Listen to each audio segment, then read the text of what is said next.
Life is not always fair, and many times we do not understand why difficult things happen. But sometimes, hidden inside the pain, there is a small light that helps us grow. This is a simple story from a quiet village, a story of kindness, patience, and hope. It reminds us that even when life feels unfair, something good can still bloom from the hardship. In a small, peaceful village surrounded by soft green fields and tall, gentle trees, lived an old woman named Myra. The village was simple, dusty roads, tiny houses with clay walls, and children running barefoot through the grass. Everyone knew each other, and life moved slowly, like a calm river. The mornings smelled of warm bread, and the evenings were filled with quiet stars. Myra was loved by many because she always wore a warm smile. Though her house was old and her clothes were simple, her heart was richer than anyone else's. She lived alone, but she never complained. She spoke softly, moved slowly, and treated every person with kindness. One year, a terrible drought came to the village. The river became thin, the soil cracked, and the crops turned yellow. Many villagers grew worried. They had families to feed, and the sky refused to give rain. Myra had only a small garden, but it was very precious to her. It was where she grew vegetables to eat. When the heat took over the village, even her garden began to fade. One morning, Myra woke to find that someone had taken the last fresh vegetables from her garden. She felt a deep pain in her heart. Life already felt hard, and now this? She sat on the ground, holding the empty basket beside her.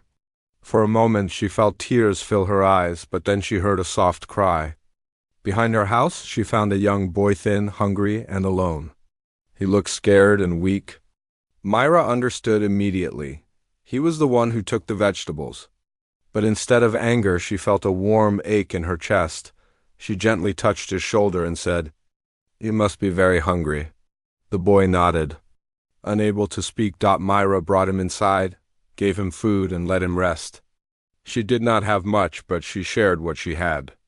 Days passed, and the boy slowly grew stronger. He began helping her around the house and garden. He became like family. Moral: when life feels unfair, choose kindness. Sometimes the pain we feel is the door to helping someone who needs us the most. In the same quiet village, not far from Myra's little home, lived a young mother named Lila. She was gentle, soft-spoken, and always tried her best to stay strong. But lately, her heart was heavy, and her eyes often looked tired and worried.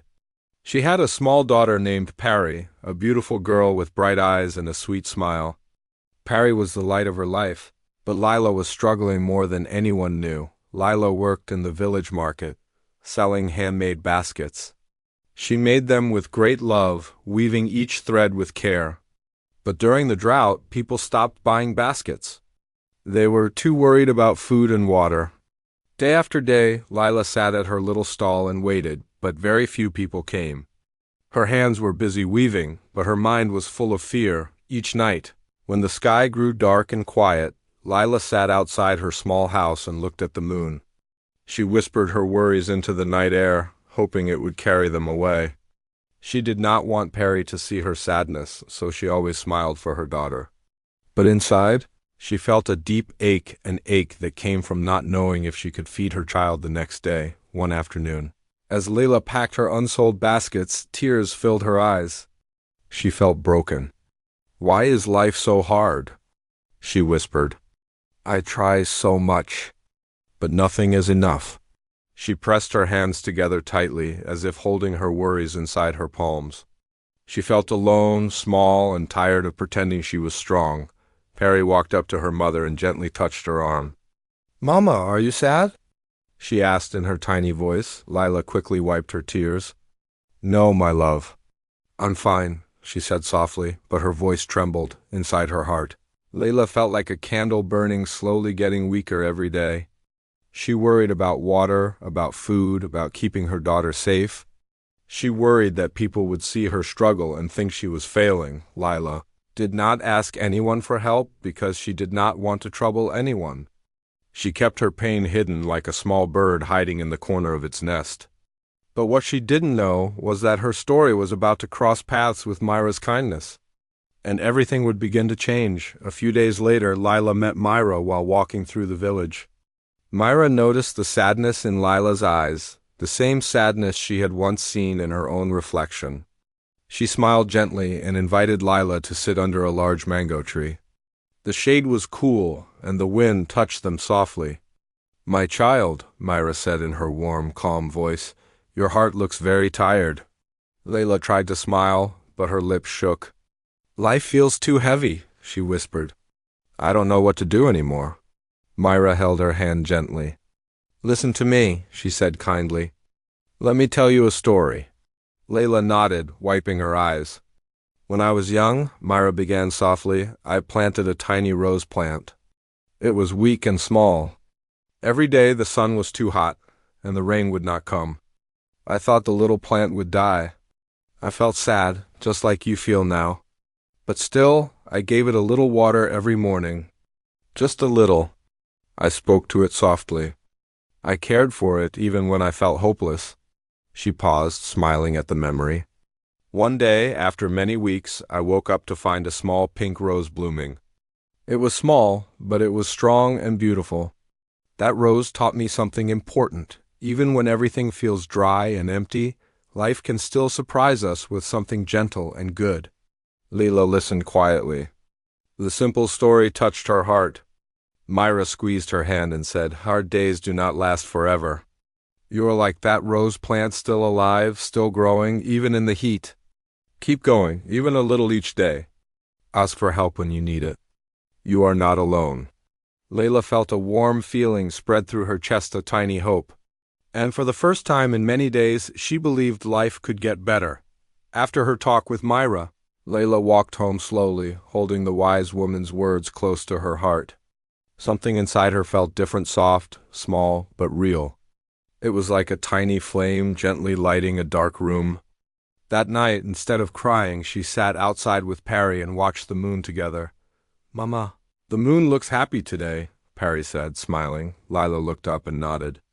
"Yes, maybe it is," she replied softly. For the first time, she tried to see beauty instead of worry. The next morning, Lila woke early. She felt tired, but she whispered to herself, "Just a little step today." Like Myra said. She braided her hair neatly, cleaned her small stall, and arranged her baskets with extra care. She put her best smile on, not a fake one, but a hopeful one. At the market, she greeted people kindly, even those who walked past without buying anything. She reminded herself that patience was also a form of strength. Instead of thinking, "No one will buy," she gently told herself, "Maybe someone will." At home, she tried to enjoy small moments. She cooked a simple meal and thanked the day for giving her enough. She played with Perry, even if only for a short time, and listened to her laughter like medicine for her heart. Every night, Layla wrote a tiny positive thought on a small piece of paper and kept it in a jar. Some days she wrote, "I tried my best." Other days she wrote, "Today was hard, but I did not give up." Slowly, these small notes became her strength. Little by little, Lila's heart began to feel lighter.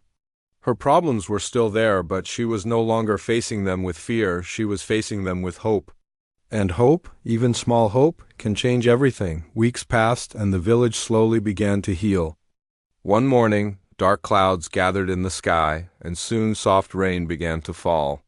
It touched the dry fields, the dusty roads, and the roofs of every small home. The whole village smelled of new hope. People came out of their houses, smiling up at the sky as the earth drank the long-awaited water. At the market, things also began to change. Visitors from nearby towns started coming again. One day, a woman noticed Layla's baskets and stopped. She picked one up and said, "These are beautiful. Did you make them?" Layla nodded shyly. The woman smiled warmly and bought 3. Soon others gathered around, admiring the color and the careful weaving. By the end of the day, Lila had sold almost everything. When she walked home, she held her earnings close to her chest, but even closer was the feeling of pride blooming inside her. For the first time in months, her steps felt light. She opened the door and Perry ran to her. "Mama, you look happy," Perry said, hugging her tightly. "Yes, my little one," Lila whispered, lifting her daughter into her arms. "Good days are coming. And they did. As time passed, Layla's baskets became known for their beauty, and she began selling more than before. She fixed the roof of her house, planted new flowers outside, and cooked warm meals without fear. The tiny positive steps she had taken every day had slowly grown into something strong. One evening, Layla visited Myra and thanked her with teary eyes. Myra simply smiled and said, "See? Even in the hardest season, life can bloom again." The sun set gently behind them, painting the sky in soft colors. Layla felt a deep peace in her heart. She had learned that hope is like a seed, small at first, but powerful enough to change everything when cared for with patience and faith. Even small kindness and positive thoughts can bring big change in our lives.